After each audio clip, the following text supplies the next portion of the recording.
నమస్తే అందరికీ. నిన్నటి ఎపిసోడ్లో దక్షిత పరిస్థితి ఎలా ఉందో అని కంగారు పడుతున్నారా? ఈ పార్టీలో చూద్దాం తన పరిస్థితి ఎలా ఉందో. ఇక స్టోరీలోకి వెళ్తే ఈరోజు కథ ప్రేమ మధురిమ. కౌచ్లో పడుకున్న దక్ష్ ఒక్కసారిగా ఉలిక్కిపడ్డాడు. కలలో దక్షితని ఎవడో కిడ్నాప్ చేసినట్లుగా డ్రీమ్ వచ్చింది. ఏమైంది నాన్న, ఎందుకలా ఉలిక్కిపడ్డావు? Nothing ma'am. అది ఎక్కడా? రూమ్లో. ఓకే అంటూ రూమ్కి వెళ్ళిన దక్ష్ నిద్ర పట్టక అటూ ఇటూ కదులుతూ ఉంది దక్షిత. దగ్గరికి వెళ్ళి ఆమె తల అతని తాయి మీదకి చేర్చుకొని భుజం మీద చెయ్యి వేసి జోకొట్టాడు. అప్పటి వరకు కదిలిన డస్కి పతి స్పర్శతో డీప్ స్లీప్లోకి వెళ్ళిపోయింది. నైట్ మాట్లాడిన మాటలు గుర్తొచ్చాయి. తల తిప్పి డస్కీని చూశాడు. ప్రశాంతంగా పడుకొని కనిపించింది. పిచ్చిది, అన్ని మాటలు తిట్టినా ఎలా పడుకుందో చూడు.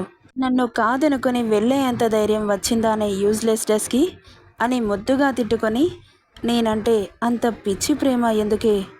నేను ఎవరితో రిలేషన్లో ఉంటే నీకేంటి? అంటే పెళ్ళి చేసుకుంటే మాత్రం నా మీద సర్వ హక్కులు లాగేసుకుంటావా? నువ్వు నీ పాసెసివ్ డస్కి అని చాలా రోజుల గ్యాప్ రావడంతో మరీ ముద్దుగా అనిపిస్తుంటే బుగ్గలాగాడు. చిన్నగా కదిలింది. ఇన్ని రోజులు అర్థం చేసుకోలేదు అనుకున్నాడు, కానీ ఆ కోపంలో ఎంత ప్రేమ ఉందో తెలుసుకోలేకపోయాడు. అనుమానం ఉన్న చోట ద్వేషం ఉంటుందో లేదో తెలియదు, కానీ ప్రేమ మాత్రం ఉంటుంది. ఈ డైలాగ్ అన్ని సందర్భాలలో వర్తించదు. కొన్ని సందర్భాలలో దక్షిత విషయంలో మాత్రమే వర్తిస్తుంది. ఆమె అలా కదలగానే ఆమె తల కింద పిల్లో అడ్జస్ట్ చేసి కిందకెళ్ళాడు. ఆ రోజు షూటింగ్స్ అన్నీ క్యాన్సిల్ చేసుకొని కిచెన్లో కుక్ చేస్తున్న సుహాసిని దగ్గరికి వెళ్ళి మామ్ అంటూ పిలిచాడు. నువ్వేంటి నాన్న ఇక్కడ అని ఆశ్చర్యం అయోమయం కూడిన గొంతుతో అడిగింది.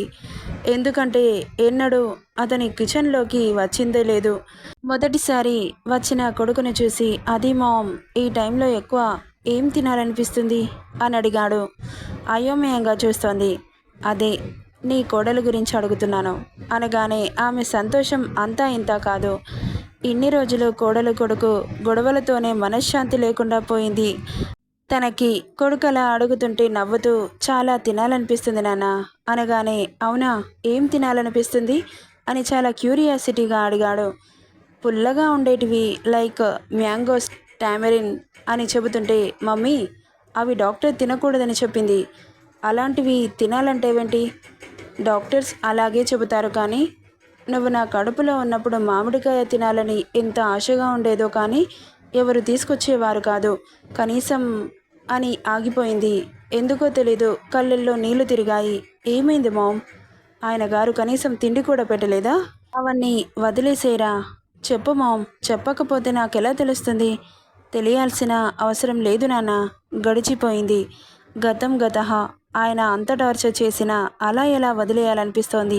అంత పేషెన్సీ ఎక్కడి నుండి వస్తుంది మామ్? ఏమో నాన్న, నువ్వు నా కడుపులో పడడానికి కారణం ఆయన. అందుకే కోపం రావట్లేదేమో. కాకపోతే నేను ప్రేమించానని అబద్ధం చెప్పి వేరే ఆడవాళ్లతో తిరుగుతుంటే చాలా బాధగా అనిపించేది. ఎవరికి చెప్పాలో అర్థం కాకపోయేది. ప్రతిదానికి అన్నయ్యకి చెబితే ఆయన టెన్షన్ పడేవారు. అందుకే చెప్పడం మానేశాను. ఒకరోజు ఆయన మీద కోపంతో వచ్చిన అన్నయ్యని, నా చెల్లిని ఎందుకు బాధ పెడుతున్నావని అడిగితే మనుషులను పెట్టి కొట్టించి పంపించాడు. అప్పటి నుండి ఎన్ని బాధలు పెట్టినా కొట్టినా పడి ఇక్కడే ఉండేదాన్ని, కానీ అన్నయ్యకి చెప్పలేదు. ఇక ఎప్పుడైతే నువ్వు ఈ భూమి మీదకి వచ్చావో అప్పుడే నన్ను తరిమేశాడు. బాలింతని కూడా చూడకుండా ఉంచుకున్న దాని ముందు అవమానించి ఇంట్లో నుండి గెంటించేశాడు. ఊరికే గెంటించేసినా ఏం బాధపడేదాన్ని కాదు.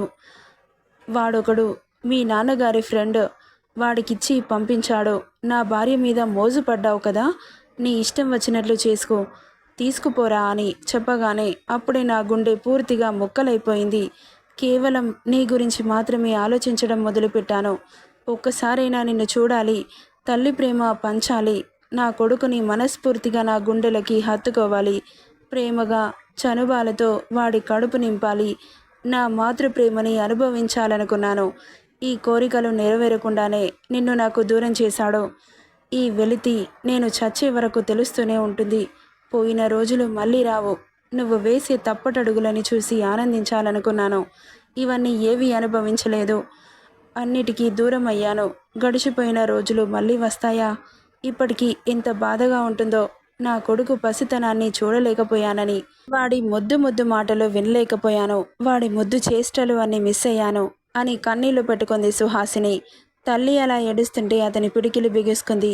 అసహనంగా కళ్ళు మూసుకొని తన కన్నీటిని తుడిచి, డోంట్ క్రై మామ్, నాలో చూడలేకపోయినవి నాకు పుట్టిన బేబీకి ఆ ప్రేమ పంచు, ఆ వెలితి లేకుండా నేను చేస్తానుగా.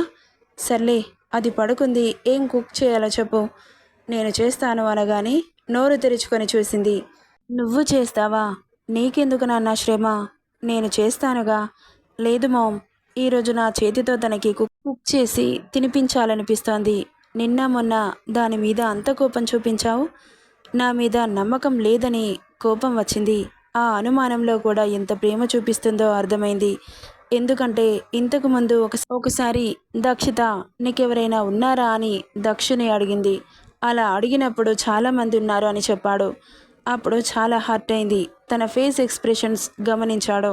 అలా అడిగిన నెక్స్ట్ డేనే ఆ ఇష్యూ జరిగింది. ఇక నమ్మకుండా ఎలా ఉంటుంది? అందులో తను ప్రెగ్నెంట్ వల్ల అప్పుడే కోపం, అప్పుడే బాధ, సంతోషం అన్నీ ఒకేసారి చూపిస్తోంది. మామ్, త్వరగా, తర్వాత తీరిగ్గా మాట్లాడుకుందాం అంటుంటే ఇక స్వీట్ చేయాలని సొరకాయ తీసి పీల్ తీసేసింది. ఇది ఎలా కుక్ చేస్తారో మామ్, నాకు చెప్పు, నేను కుక్ చేస్తాను అన్నాడు. ఇక ఎలా చేయాలో చెప్పు అంటుంటే కొడుక్కి ఎలా చేయాలో చెబుతోంది. సడన్గా కొడుకు మనసు ఇంతలా ఎలా మారిపోయింది అని ఆశ్చర్యంగా చూస్తూనే ఎలా కుక్ చేయాలో చెబుతోంది సుహాసిని. అప్పుడే అక్కడికి వచ్చిన సావిత్రి నోటు మీద వేలేసుకొని చూస్తోంది. అల్లుడు గారేంటి వంట చేయడం ఏంటి? ఏంటి ఈ విచిత్రం? బాబోయ్, ఇక్కడుంటే నాకు పిచ్చి పట్టేలా ఉంది అనుకుంటూ ఆ దృశ్యాన్ని జీర్ణించుకోలేక అక్కడి నుండి వెళ్ళిపోయింది సావిత్రి. ఇక ఒక హాఫ్ అన్ అవర్ కష్టపడి కద్దు కీర్ రెడీ అవడంతో బాదం జీడిపప్పుతో గార్నిష్ చేసి బాదం మిల్క్ కూడా రెడీ చేసుకొని ట్రేలో సర్వ్ చేసుకొని, మామ్, ఈజ్ ఇట్ పర్ఫెక్ట్ అని అడగగానే సూపర్ అని వేళ్లతో సైగ చేసింది. చిన్నగా నవ్వి అక్కడి నుండి రూమ్కి వెళ్ళిపోయాడు దక్ష్. ఇక పడుకొని కనిపించింది దక్షిత. దీనికి ఇంకా తెల్లారినట్లు లేదు అనుకుంటూ వాల్ క్లాక్లో టైం చూసి నుదురు మీద చిన్నగా పెదాలు తాకించాడు. సూది మొనలాంటి మీసం ఆమె నుదురుకు తగిలి మెల్లగా కళ్ళు తెరిచి చూసింది. ఎదురుగా నవ్వుతూ కనిపిస్తున్న పతిని చూడగానే ఆశ్చర్యంగా అనిపించి గుడ్లు పెద్దవి చేసి చూస్తూ ఉంది. ఏంటలా చూస్తున్నావు? ఇంకా ఎంతసేపు పడుకుంటావే? లేచి ఫ్రెష్ అవ్వు. ఇంత టైం వరకు తినకుండా ఉంటే ఎలా? డాక్టర్ చాలా వీక్గా ఉన్నావని చెప్పింది. పద అంటూ ఆమెను లేపుతుంటే నేను వెళ్తాను అనింది. ఏ, నేను తీసుకెళ్ళకూడదా అన్నాడు. మాట్లాడలేదు. అతని దాటుకొని మెల్లగా వెళ్తుంటే అమాంతం ఎత్తి వాష్రూమ్లో దింపాడు. కాస్త షాకింగ్గా చూసింది. ఎలాంటి భావం లేకుండా చూస్తోంది. ఆమె ఎక్స్ప్రెషన్స్ పసిగట్టలేనంత చిన్నపిల్లాడేం కాదుగా. ఆమె అలా చూస్తుంటే గోడకి అదుముతూ ఇంటెన్స్గా ఆమె కళ్ళలోకి చూస్తున్నాడు. అతను అలా చూస్తుంటే తడబడుతూ కళ్ళు పక్కకు తిప్పేసింది. ఆమె బుగ్గలు పట్టి అతని వైపుకు తిప్పుకొని కళ్ళెగరేశాడు. కళ్ళు కిందకి దించేసింది.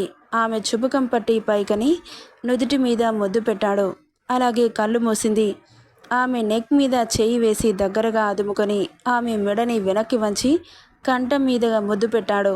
అతని స్పర్శని ఫీల్ అవుతోంది కానీ స్పందించట్లేదు. ఇక ఆమెను గుండెలకి అదుముకొని కాసేపు కళ్ళు మూసుకున్నాడు. ఇద్దరు ఒకరి సాంగత్యంలో ఒకరు సేద తీరారు. కాసేపు అతని గుండెలకి మెత్తగా తగులుతున్న స్ట్రక్చర్ని ఊరగా ఆమెను తల కిందకి దించి చూశాడు. పూర్తిగా కళ్ళు కిందకి వాల్చేసింది. నన్ను వదిలి వెళ్ళిపోతావా అని అడిగాడు మంద్రంగా. మిమ్మల్ని ట్రాప్ చేసి పెళ్లి చేసుకున్నాను, మిమ్మల్ని మాయ చేసి నా కోరిక తీర్చుకున్నాను. అలాంటి దానితో మీరేం సుఖపడతారు? అందుకే వెళ్ళిపోతాను. మీరు టెన్షన్ పడకండి బేబీ గురించి. నా కోపిక ఉన్నన్ని రోజులు కష్టపడి బేబీ పుట్టాక మీ చేతుల్లో పెట్టి శాశ్వతంగా మీకు దూరం అవుతాను అనగానే చెంపపై ఒకటిచ్చాడు. కొట్టినా కానీ ఆమె ఫేస్ ఎక్స్ప్రెషన్స్ ఏమాత్రం మారలేదు. అలాగే బ్లాంక్గా చూస్తూ ఉంది కిందకి. ఆమె చుబుకం పట్టి పైకని look into my eyes అన్నాడు. చూడలేదు. ఎయ్, చూడిటు అని కాస్త కోపంగా అనగానే తలెత్తి చూసింది. వెళ్ళిపోతావా నన్ను వదిలి? శాశ్వతంగా వెళ్ళిపోతావా? నన్ను చూడకుండా ఉంటావా? ఒక్కరోజు ఉండి చూడు. ఒకరోజు మొత్తం నేను ఇంటికి రాను. ఆ రోజు మొత్తంలో నేను ఒక్కసారి కూడా గుర్తు రాకూడదు. నన్ను చూడాలని అనిపించకూడదు. అలా అనిపిస్తే నువ్వు నన్ను వదిలి ఉండలేవు. ఒకవేళ అనిపించినా కానీ నాకు చెప్పకుండా దాచిపెడితే నన్ను చంపుకు తిన్నట్లే అని కళ్ళెగరేశాడు. కన్నీళ్లతో అతన్ని చూసింది. ఎందుకు ఏడుస్తున్నావు? వెళ్ళిపోతా అంటున్నావుగా, వెళ్ళిపో. నా బ్రతుకు ఇంతే అని సరిపెట్టుకుంటాను. నేనెప్పుడు ఎవరి ప్రేమకు నోచుకోలేదు. భార్య ప్రేమని ఆస్వాదించాలనుకున్నాను. ఆ అవకాశం నువ్వు నాకు పెళ్ళైన తర్వాత ఇవ్వటం మానేశావు. దానికోసమే నేను పెళ్లి చేసుకున్నాను.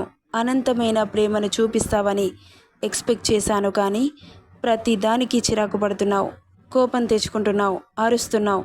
అయినా భరించాలనుకున్నాను, కానీ ఒకే ఒక్క వీడియో మనిద్దరి మనసులని విరిచేసింది. నా అంచనాలని తారుమారు చేసింది. దాన్ని దాటుకొని నాకు ప్రేమని పంచుతావనుకున్నాను. బట్ నేనే కాస్త ఓవర్గా ఎక్స్పెక్ట్ చేశానేమో. సారీ. మొదటిసారి బాబు నోట్ల నుండి వచ్చిన వర్డ్ సారీ. ఇంతవరకు అతని లైఫ్లో ఎప్పుడు ఎవరికీ చెప్పలేదేమో. ఇప్పుడు యూజ్ చేయని వర్డ్ ఇప్పుడు ఆమె కోసం వాడాలనిపించింది. ఇంతకు ముందు వరకు నేను నా స్వార్థంగానే ఆలోచించాను. బట్ ఎందుకో నువ్వు దూరమైనట్లు అనిపించి ఒక క్షణం నా మనసు మారింది. ప్రేమకి ఇవ్వటమే కానీ తీసుకోవటం తెలీదు. ప్రేమకి ఎక్స్పెక్టేషన్స్ ఉండవు అంటారు. బట్ నాది ప్రేమ కాదనుకో. అది ఏదైనా వాట్ ఎవర్ ఎక్స్పెక్ట్ చేస్తే అది స్వార్థమవుతుంది. ఎప్పుడు నీ నుండి ప్రేమ కావాలి అనుకున్నాను. ప్రేమ పంచాలని ఏనాడు అనుకోలేదు. ఈ విషయంలో నేను కూడా స్వార్థపరునే కదా. అందుకే నువ్విచ్చినా ఇవ్వకపోయినా నేను మాత్రం నా చివరి శ్వాస వరకు నీ విషయంలో నా బెస్ట్ ఇవ్వాలనుకుంటున్నాను. అది ప్రేమే అనుకో, ఇష్టమే అనుకో, ప్రాణమే అనుకో, ఎనీథింగ్. నీ కోపాన్ని, ద్వేషాన్ని, ఇష్టాన్ని, ప్రేమని ఒకేలా రిసీవ్ చేసుకున్న నాడు నేను గెలిచినట్లు. ఆల్రెడీ నీకోసం చాలా మారాను అని అనుకున్నాను. బట్ నా నుండి నువ్వు దూరమైతే నేను మారిన దానికి అర్థం ఉండదు. నా బ్రతుక్కి వాల్యూ ఉండదు. ఈ ఫీలింగ్స్ అన్నీ నీతో చెప్పాల్సిన అవసరం కూడా లేదు. చెబితే నీ దగ్గర సింపతి కోరుకున్నట్లవుతుంది. అది నాకు ఇష్టం లేదు. బట్ ఎందుకో ఫ్లోలో అలా చెప్పేశాను. నీకు నా మీద కోపం ఉంటే చూపించేసేయ్, నాకేం ఫరక్ లేదు. నేను ఎలా ఉంటానో అలాగే ఉంటాను. అలాగని తగ్గను, లాగేసుకుంటాను అని కన్నింగ్ స్మైల్ ఇచ్చి ఆమె పెదాలను అందుకున్నాడు. వీడి డైలాగ్స్ మీకు అర్థమైతే కామెంట్ సెక్షన్లో కామెంట్ చేయండి. నెక్స్ట్ పార్ట్లో పాప రియాక్షన్ ఎలా ఉంటుందో చూద్దాం. స్టోరీ ఎలా ఉందో తప్పకుండా కామెంట్ చేయండి. Thank you for listening.